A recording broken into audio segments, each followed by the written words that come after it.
I'm conscious that we've gone well over time, so I will try and move through part of my presentation quite quickly, and if there are a chance for questions or people to speak to me later, I'll allow you to do that. Just wanted to remind you of what the UK looks like. This is what I've left behind. Of course, it was nothing like that when I left behind. A little bit colder than that as it's midwinter, but my office is based in York. For those of you that have been to the UK, I'm sure you recognise York as a lovely historic city with a wall, and dates back to having an army settlement to 64 AD, so it's been around quite a long time. I don't have the answer, and we just heard from Francisco as well, there is no answer to what a world-class institution looks like. And I suppose what I would observe is that the UK has some world-class institutions, and so do many other continents.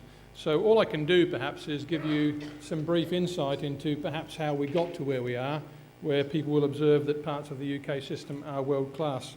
So firstly, some clear data. The population of the UK is around 60 million. There is 2.5 million students studying in UK higher education, which by Indian terms is very small, I understand that. In fact, yesterday I spent the afternoon at the Open University here in India, and its enrolment alone is 2.9 million students. So one university in India has more students than the entire UK system. However, back to the UK and just breaking it down, that's comprised of 430,000 students who are travelling to the UK to study in our programs, a further 500,000 who are being taught outside of the UK on UK accredited programs, and the population of people under 30 in the UK who attend university now has reached 43%. The previous government's aspiration was that 50% of under 30 should attend university. It's reached 43%. The number of staff working in the UK system is about 180,000, and my company's role is to try and improve the educational quality of teaching in universities. Around 36,000 of those hold a qualification to teach. And something which people often ask me about the makeup of the UK system, you see at the bottom there, the number of undergraduate students in that 2.5 million is 1.9 million, and 600,000 are studying postgraduate awards. There are other breakdowns we could look at. A brief summary of what the system looks like. There's 126 universities, of which two now are private universities.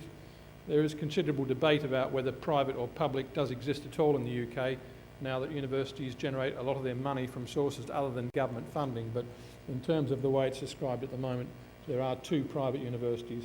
And something which is important to observe is that the university system is broadly divided up into groups which share a common mission, a common purpose. And at the top of that group sits the Russell Group, which are the 24 most research-intensive universities in the UK, which will be well known to many of you, and in Phil's rankings earlier will appear quite highly ranked in that summary. So universities such as Cambridge and Oxford, UCL, Imperial, and so on are universities that will appear in that Russell Group and do have high regard internationally as universities in the UK which we would describe as being world-class and excellent. The other groupings here are comprised of universities which perhaps have a different mission, and the further we go down this group, the more focused toward teaching these universities are. The question might be as to whether or not a teaching-led university can have world-class status, and I'm sure that's a question that others might like to ask, one which Phil would clearly identify in his rankings table perhaps not to be the case as they're described at the moment.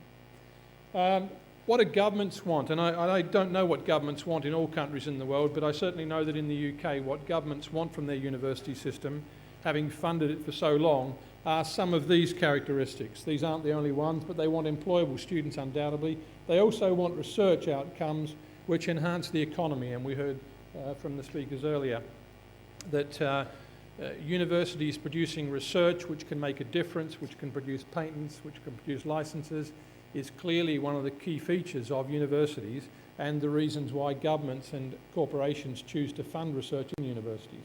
But undoubtedly, there are other benefits, and graduates with high level skills, the knowledge economy that we heard of earlier, are important benefits of that, and that the economic benefit of higher education can be evaluated in some way, and I'll show you some data from the UK in a moment.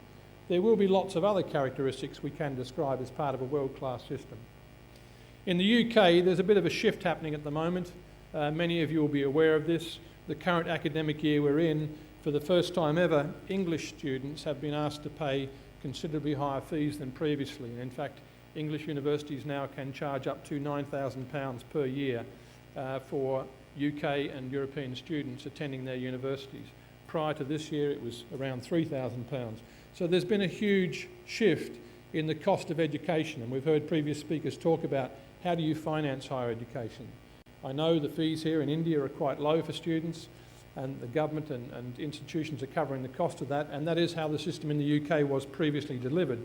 Of course, now there's a recognition that the benefit of higher education probably lies strongly with the individual themselves, and so the concept of the user pays, the student paying for their higher education, is being very strongly developed into the UK and the English system.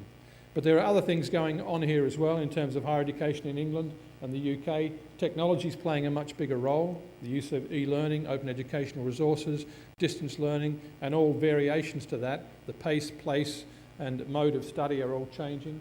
There is increased competition. We have opened up private providers in the UK now to enter into the economy and gain access to government funding and student numbers, which has not previously been the case. Employers and employability, the UK at the moment has the worst unemployment figures it's had for nearly 30 years. 2.5 million people are unemployed in the UK, 1.2 million of those are under 24, and a large number of those do not find themselves able to gain employment. So graduate level qualifications are not a licence necessarily to employment. There are reduced teaching budgets, I mentioned that, and the student numbers are changing. In fact, in 2010, the number of 18-year-olds, typical entrants into the UK higher education system, began to dip for the first time. And so we're seeing now a reduced number of people who have access to and eligibility for higher education in the UK. This slide briefly summarises the four nations of the UK, and I won't spend time on it, but it shows the difference that English students now pay £9,000. If you're in Northern Ireland, Wales, or Scotland, then the fees vary. Scottish students still have free higher education. These are some of the debts that have been projected that our students are now going to leave university with. So when the students who started in this academic year in England finish in 3 years' time, it's expected their debts are going to be somewhere between £50,000 and £60,000, comprised of their living expenses, their accommodation, and the fees they pay for their course. That is a worrying burden, and we're seeing a dip at the moment in the number of students seeking to attend university. This year the numbers were down. Next year, for those starting in September 2013, the numbers are dramatically down. In terms of economic benefit, and I don't like to use numbers, but in terms of economic benefit, it's been estimated that nearly £60 billion of the UK economy is associated with higher education. And you see below that a figure of £5.5 billion represented by international activities associated with higher education. We've heard the previous speakers talk about the importance of internationalisation, student mobility, in defining what world class means, because world class will attract people from whichever country they're domiciled in to be involved in the teaching and the research. But there must be quality and excellence underpinning that in the teaching, the research activities, and the way in which the university is governed. Again, these figures were mentioned by other speakers as well. Currently 2 million people studying international programs across the world. That's expected to rise to 7 million. And there are some major countries in which those international students are being commonly attracted to. These are features of where, if we look at the rankings and decide that that's where world-class universities exist, then these are the countries which appear more highly in those ranking tables. So clearly there is a link between internationalisation and universities. International students in the UK, the figures are 9-10 as most current, and you see here that India is the second most prolific country from which the UK attracts foreign students, China being number one. Interestingly, Nigeria sits number 3 in that table. It is expected by 2015 Nigeria will have overtaken India in the number of students that attend UK universities. There is a huge change and shift in the way in which Nigerian students are accessing international higher education. The introduction of foreign campuses. If you are internationally well regarded, then there is a belief that branding that name and that opportunity and that reputation internationally can be facilitated by building campuses overseas. And for the UK, the most known university that's done that has been Nottingham University, which has a campus built in the style, by the way, of its parent campus back in Nottingham, but it has a satellite campuses in both Malaysia and China.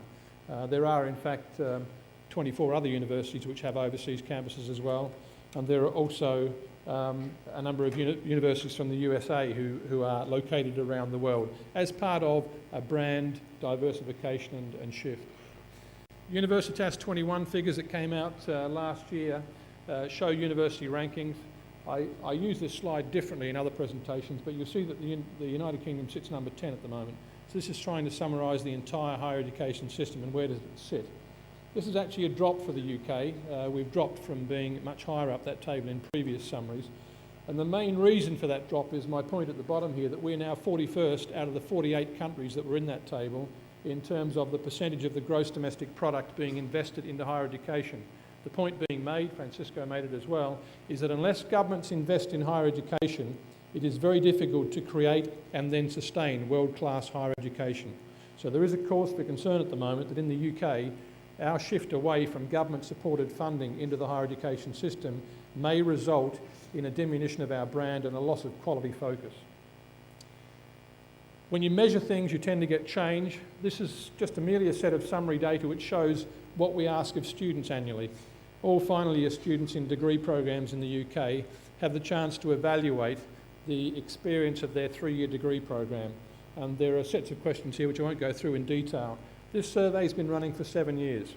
What we've found over those 7-year periods is that it has brought about considerable change in the way in which all universities in the UK are developing and delivering their teaching and their support to learning and research as a result of tables of this sort. My point being, if you want world class, then start to measure it, start to look at the metrics and begin to decide where you want to be. What might be a view of quality? Again, just some thoughts. It could be research, it could be excellent teaching, it could be skilled students, it could be employability. The list is inconclusive. I'm merely pointing out that if you want to define what world class is, and again Francisco made this point, we don't know, there is no definition, and he gave a number of different characteristics that might be included, but I'm sure if we had a discussion about it here now, we would all have differing opinions about what world class meant. I'm going to stop there. Thank you very much.